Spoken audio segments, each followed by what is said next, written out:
I was standing beside my father's casket at Riverside Cemetery, watching them lower what I believed was his body into the ground, when my phone buzzed with a text from Detective Maria Santos. "We need to talk immediately. Don't go home. Meet me at the coffee shop on 5th Street in 20 minutes.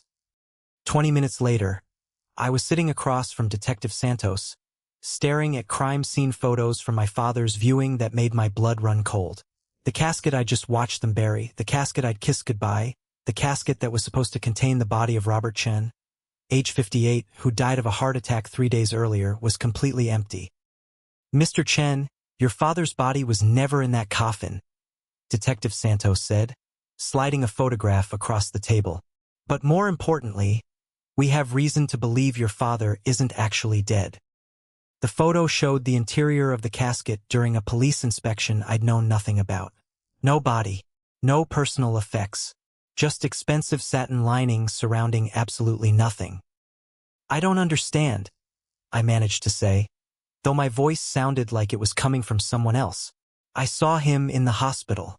I watched him die. I planned his funeral." Detective Santos pulled out a second photograph, surveillance footage from a gas station in Nevada, taken 18 hours after my father's supposed death. The timestamp was clear, the image was sharp, and the man filling up a black sedan was unmistakably my father. Robert Chun, very much alive, very much driving toward a destination I'd never known he was planning to reach. Welcome to Family Reckoning. I'm sharing this story today because sometimes the people we bury aren't the people we think they are. And sometimes a father's greatest act of love is letting his family believe he's dead. Drop your city or country in the comments below so I know where my family is watching from. Also, please note this video contains fictionalized elements for storytelling and educational purposes. Any resemblance to actual people or places is purely coincidental, but the message about sacrifice, protection, and the lengths people go to protect their families is devastatingly real. The sound of my father's workshop saw at 6 a.m. every Saturday morning was the soundtrack of my childhood. Robert Chun was a master cabinet maker who built custom furniture for wealthy clients throughout San Francisco, working from a converted garage behind our house that smelled of wood stain and dedication. "Tommy, come here and let me show you something," he'd call to me when I was 8 years old, holding up a piece of cherry wood he'd been shaping for hours. "You see how the grain runs through here? That's not an accident. You have to work with what the wood wants to be, not force it to become something it's not." My father's philosophy about woodworking was really his philosophy about life. Respect the natural structure of things, understand what you're working with before you try to change it, and never force a solution that doesn't fit the actual problem you're trying to solve. Dad had immigrated to the United States from Taiwan when he was 25, carrying nothing but carpentry skills his grandfather had taught him and an absolute determination to build something permanent for the family he hoped to have someday. "In Taiwan, I was nobody," he'd tell me during our Saturday morning workshops. "Here in America, I can be somebody if I'm willing to work for it. That's the promise this country makes, that your skills and dedication matter more than where you came from." My father's American success story was exactly what it appeared to be for the first 15 years of my life. He built his cabinetry business from nothing, earned a reputation for quality that brought clients from across the Bay Area, and saved enough money to buy our house in a good neighborhood where I could attend excellent schools. Mom worked as a nurse at UCSF Medical Center, and together my parents created the kind of stable, loving household that produced children who never questioned whether their family was safe, secure, or legitimate. "Your father is the most honest man I've ever known," Mom would tell me when I'd complain about his strict rules about homework, chores, and responsibility. "He's never taken a shortcut in his life, never compromised his values for money, never done anything he couldn't be proud of you knowing about."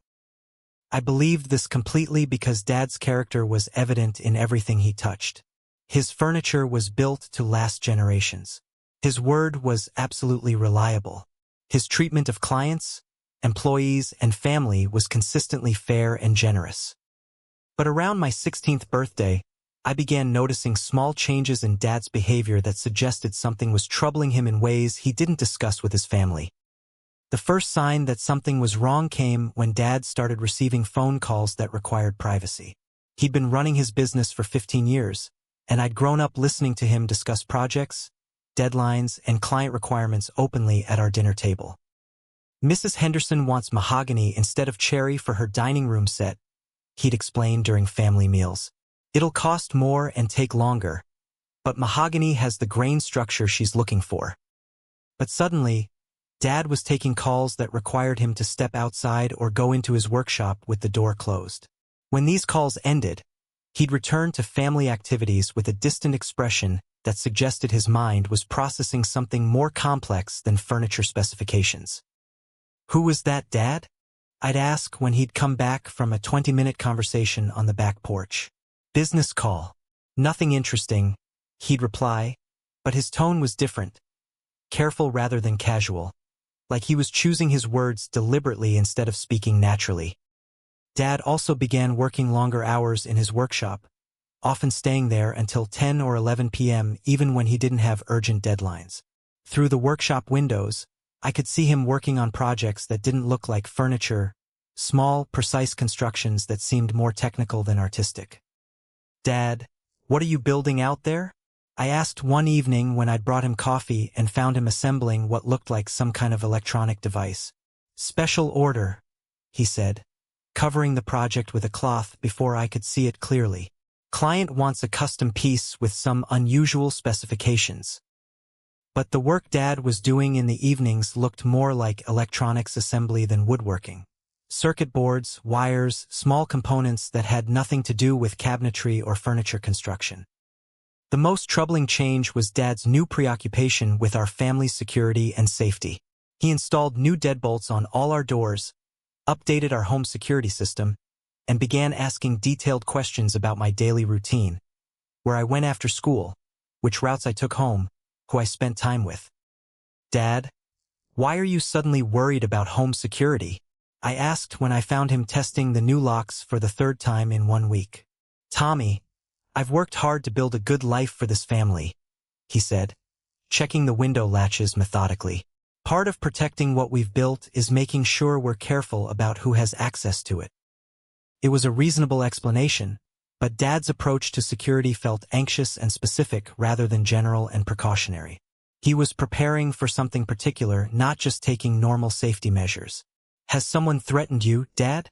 Has someone been bothering you about business?" "No threats," he assured me. "But successful people attract attention, and not all attention is friendly. I just want to make sure we're prepared." Prepared for what, he never explained. During my senior year of high school, Dad's behavior became increasingly erratic and secretive. He started traveling for work, something he'd never done in 15 years of building custom furniture for local clients. "I'm expanding into commercial projects," he explained when Mom asked about his first overnight business trip. "Hotels and restaurants want custom built-ins, but they need me to visit their locations to understand their space requirements." Dad's travel schedule became regular but unpredictable. 2-day trips to Sacramento, 3-day trips to Portland, weekend trips to Las Vegas. Always with explanations about commercial clients and expansion opportunities that sounded legitimate but felt somehow disconnected from the residential cabinetry business he'd built his reputation on. "Robert, I'm concerned about these trips," Mom told him during one conversation I overheard from the kitchen. "You've never wanted to travel for work before. Why the sudden interest in commercial projects?" "Because Tommy's going to college soon, and college is expensive," Dad replied. "I need to grow the business to provide the opportunities our son deserves." Dad was framing his mysterious travel as financial planning for my future, which made it difficult for Mom or me to question without seeming selfish or ungrateful. But I noticed that when Dad returned from these business trips, he seemed more stressed rather than excited about new opportunities. Instead of talking about interesting projects or potential growth, he'd be quiet and preoccupied for days after each trip. "How was Sacramento, Dad?" I'd ask when he'd return from another commercial consultation. "Fine. Complicated project. Lots of details to work through," he'd say, offering no specifics about the work he was supposedly pursuing. Dad's explanations became increasingly vague and generic, as though he was describing fictional projects rather than actual business opportunities. But the change that worried me most was Dad's new concern about our family's financial security and emergency preparedness. He opened new savings accounts, purchased precious metals that he stored in a safe deposit box, and began keeping significant amounts of cash in various hiding places around our house. "Dad, why are you suddenly hoarding money like we're preparing for an economic collapse?" I asked when I'd found another envelope of cash hidden in his workshop. "Tommy, successful people always have contingency plans," he said, not meeting my eyes directly. "You never know when circumstances might change quickly, and when they do, you want to have resources available that don't depend on banks or institutions." Dad was talking about emergency financial planning like he expected a specific catastrophe rather than just prudent preparation for general uncertainty. "What kind of circumstances are you worried about?" "Nothing specific. Just, the world is unpredictable, son.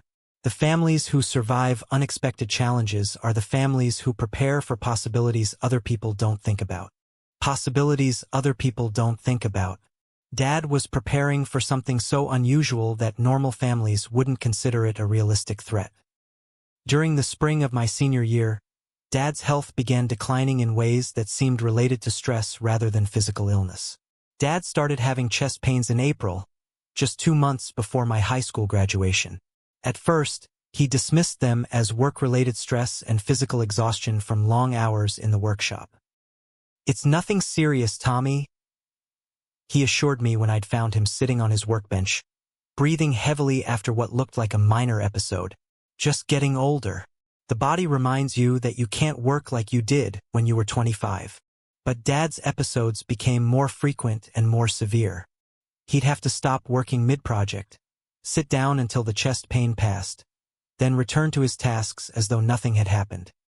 Mom finally insisted he see a cardiologist when Dad had an episode severe enough that he couldn't speak for several minutes. "Robert, you're having cardiac events," Dr. Martinez told him after running comprehensive tests. "Your stress levels are dangerously high, your blood pressure is elevated, and your heart is showing signs of strain that could lead to serious complications." "What kind of complications?" I asked, sitting in the doctor's office with both parents.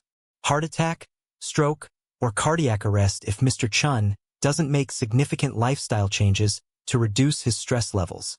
Dr. Martinez recommended medication, dietary changes, exercise modifications, and most importantly, stress reduction through changes to Dad's work schedule and business responsibilities.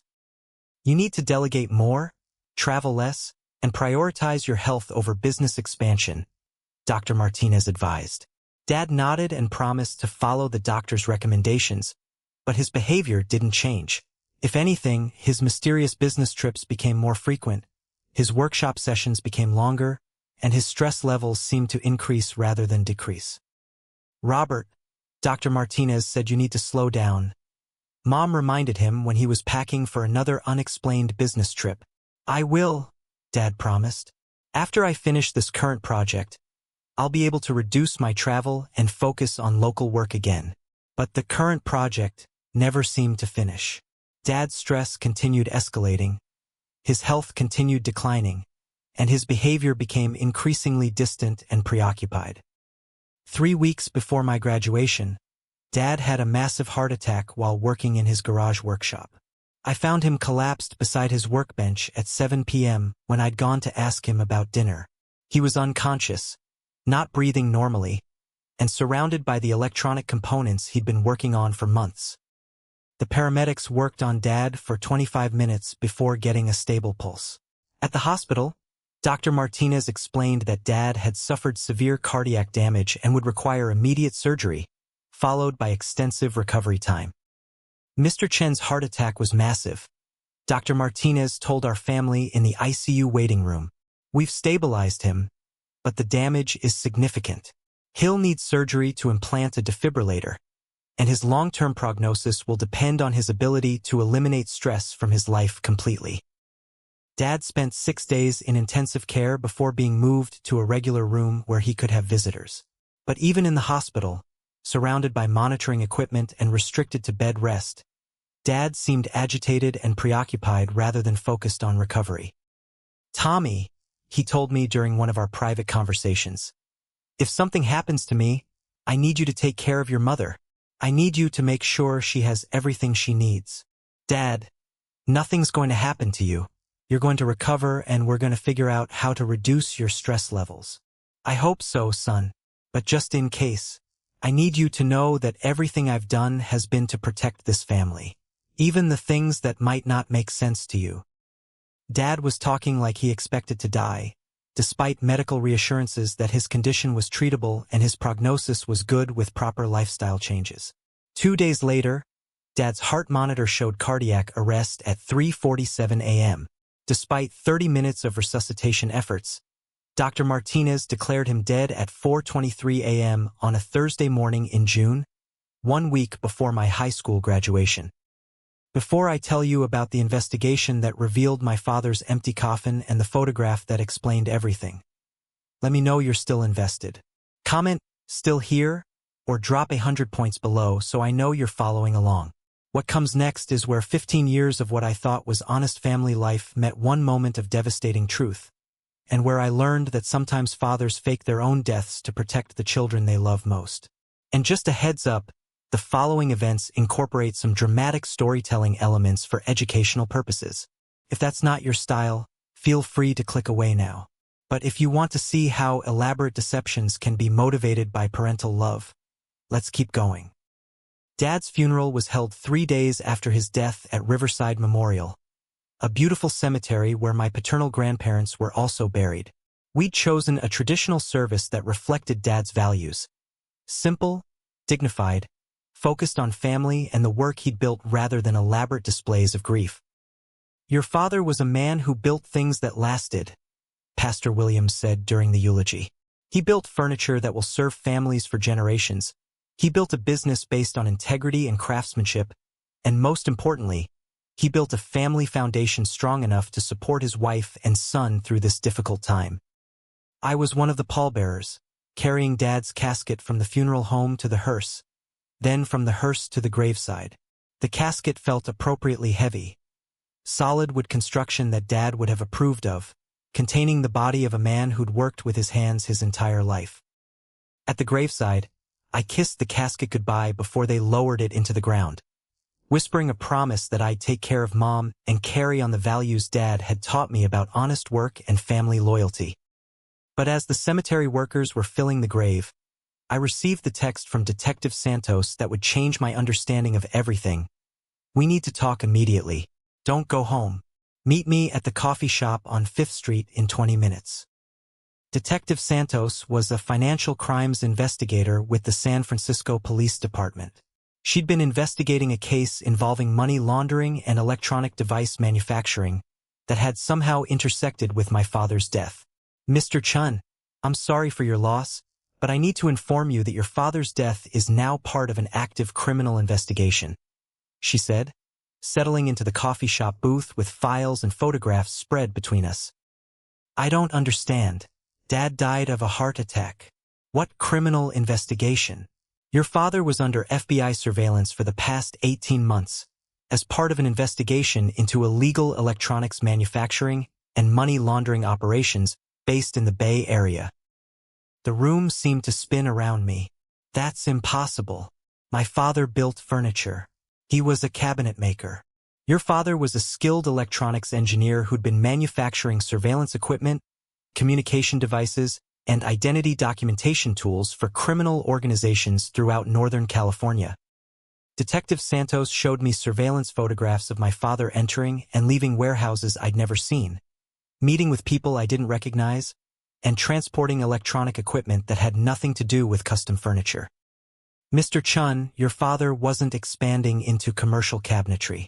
He was running a sophisticated technical operation that provided services to drug dealers, human traffickers, and organized crime groups. That's not possible.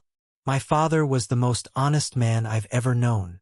"Your father was honest with his family," Detective Santos agreed. "But he'd been living a double life for at least 5 years, using his woodworking business as a front for criminal electronics manufacturing." Detective Santos explained that Dad's mysterious business trips had been to deliver custom surveillance equipment to criminal clients. His evening work in the garage had been assembling devices used for illegal monitoring, communication, and identity fraud. But Mr. Chun, what's most important is that your father appears to have been cooperating with federal authorities for the past 6 months, providing information about his criminal clients in exchange for protection for his family. Protection from what? From the criminal organizations who would have killed him and possibly your family when they discovered he was working with the FBI. That's when Detective Santos showed me the photograph that explained everything. The image was from a gas station security camera in Reno, Nevada, taken 18 hours after Dad's supposed death. The timestamp was absolutely clear. June 15th, 11:47 p.m. The man filling up a black sedan, wearing a baseball cap and sunglasses but clearly recognizable as my father, was very much alive. Mr. Chun, your father didn't die of a heart attack. He faked his death with FBI assistance to enter witness protection before his criminal clients discovered his cooperation with federal authorities. Dad had staged his own death to protect Mom and me from violent criminals who would have used us to pressure him into continued criminal activity or killed us to prevent his testimony against them. The heart attack was real, Detective Santos continued, but your father survived it, and while he was in the hospital, FBI agents approached him about entering witness protection in exchange for testimony against the criminal network he'd been serving. What about the funeral? What about the body we buried? There was no body in that casket, Mr. Chun. The funeral home was part of the FBI operation to establish your father's death, convincingly enough that his criminal associates would believe it and stop looking for him. I'd buried an empty casket while my father was driving across the country toward a new identity in witness protection. Detective Santos, where is he now? Can I contact him? Does he know that Mom and I are safe? Your father is in a secure location under federal protection. He cannot contact you directly because any communication would compromise his safety and possibly yours, but he wanted you to know the truth about why he had to disappear. Detective Santos handed me a sealed envelope with my name written in Dad's handwriting. He wrote this letter before entering protection, knowing that someday you'd discover what really happened. Dad's letter was 3 pages long, written in the careful script I recognized from the notes he'd left me about workshop safety and project techniques throughout my childhood. Tommy, if you're reading this letter, it means the FBI has told you the truth about my death and my disappearance. I'm sorry for the pain this deception has caused you and your mother, but I need you to understand why I made these choices. 5 years ago, I made a terrible mistake. A client asked me to build some custom electronic components, nothing that seemed illegal, just surveillance equipment for what I was told was private security work. The pay was excellent, and I thought it would help fund your college expenses. But one client led to another, and I gradually realized I was building equipment for drug dealers, smugglers, and other criminals who used my devices to avoid law enforcement detection. By the time I understood what I'd become involved in, these people knew where we lived, where you went to school, where your mother worked. I tried to stop working for them, but they made it clear that my cooperation wasn't optional. They threatened to hurt you and Mom if I didn't continue providing technical services. I was trapped by my own poor judgment, forced to choose between my family's safety and my conscience. 6 months ago, the FBI approached me about cooperating with their investigation. They offered to protect our family if I provided evidence about the criminal network I'd been serving. But protection meant entering witness protection, which meant disappearing from your life completely. The heart attack wasn't planned, but it provided an opportunity to fake my death, convincingly enough that the criminals I'd been serving would stop looking for me. The FBI helped stage my death so you and Mom would be safe, and so I could testify against dangerous people without putting your lives at risk. Tommy, I know this is devastating news. I know you feel betrayed and abandoned. But please understand that everything I did, both the criminal work and the decision to disappear, was motivated by my desire to protect you and your mother from the consequences of my mistakes. The life insurance money will help pay for your college and support your mother until she retires. The criminals who threatened our family have been arrested based on evidence I provided. So you and Mom are safe now. I don't know if I'll ever be able to see you again, or if it will be safe for us to have contact in the future. But I need you to know that you are the best thing I ever built, and everything I taught you about integrity and honest work is still true, even though I failed to follow those principles myself. Take care of your mother. Build a life based on better choices than the ones I made. And remember that a father's love sometimes requires sacrifices that look like abandonment but are actually protection. I love you, son. I'm sorry I had to leave you this way, Dad. I read the letter 3 times while Detective Santos waited patiently, allowing me to process the full scope of what my father had done and why he'd done it. Detective Santos, what happens now? Will my father ever be able to come home? That depends on several factors: the success of the prosecutions based on his testimony, the ongoing threat level from remaining criminal associates, and the federal marshal's assessment of long-term safety risks. What about my mother? Does she know the truth? We're prepared to inform your mother about your father's situation if you think she can handle the knowledge that he's alive but unreachable. Some families find that knowledge comforting. Others find it more painful than believing in a death that provides closure. I thought about Mom, who'd been grieving Dad's death while also trying to support me through my own grief. Would knowing that Dad was alive but permanently separated from us be a comfort or an additional trauma? I need time to think about whether to tell her, I said finally. But I need to know. Is there any way to communicate with Dad? Any way to let him know how we're doing? There's a secure communication system that allows limited, monitored contact between protected witnesses and immediate family members. If you decide you want to write to your father, the FBI can facilitate that communication. 3 months later, I wrote my first letter to Dad through the federal witness protection system. I told him about my college plans, Mom's adjustment to widowhood, and my struggle to understand his choices while respecting the love that motivated them. Dad's response came 6 weeks later. Tommy, knowing that you and Mom are safe and that you're building the future we always planned gives me more peace than I deserve. I'm proud of the man you're becoming, and I hope someday you'll be able to forgive the man I became when I lost sight of the values I taught you.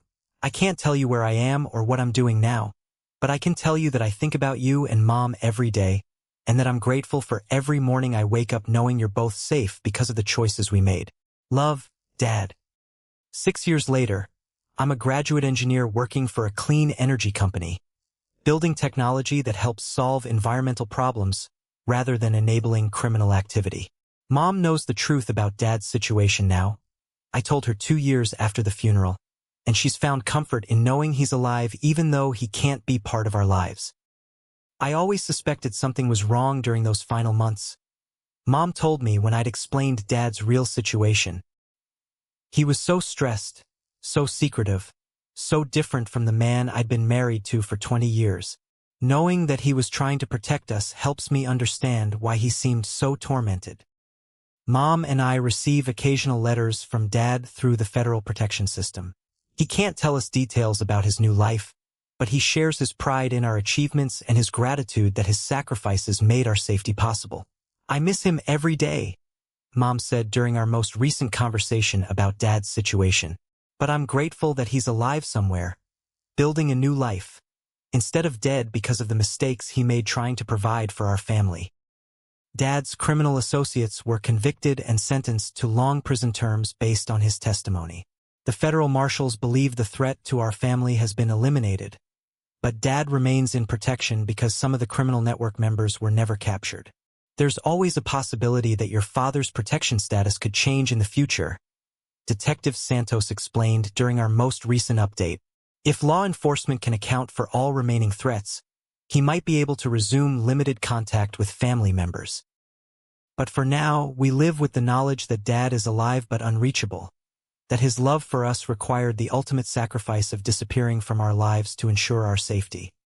Last month, I received a letter from Dad that included something he'd never shared before. Tommy, I'm working as a carpenter again, building honest furniture for honest people. I can't undo the mistakes I made, but I can use the skills your grandfather taught me to build something legitimate again. Every piece I make reminds me of the values I should have maintained, and the man I should have remained for my family. Someday, if it's safe, I hope to show you some of the work I'm doing now. Not because I'm proud of it, but because I want you to see that people can return to who they're supposed to be, even after they've lost their way. Until then, know that I carry you and Mom with me in everything I build. Dad. If there's one thing this experience taught me about family, sacrifice, and the complexity of love, it's this. Sometimes the people who disappear from our lives aren't abandoning us. They're saving us from dangers we don't know exist.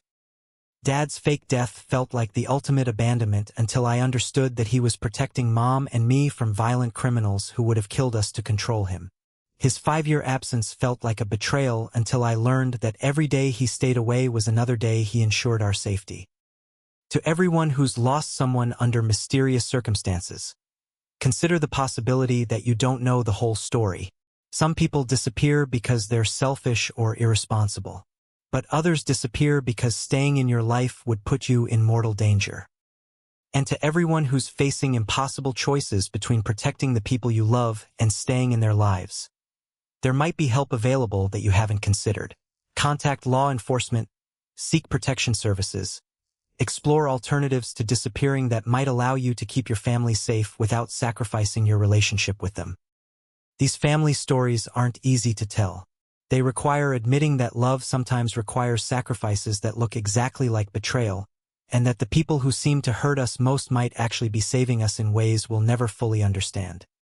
But I believe they need to be told because there are millions of people out there living with the pain of unexplained loss, wondering if they were loved by people who might have loved them so much that they sacrificed their own happiness to ensure their family's safety.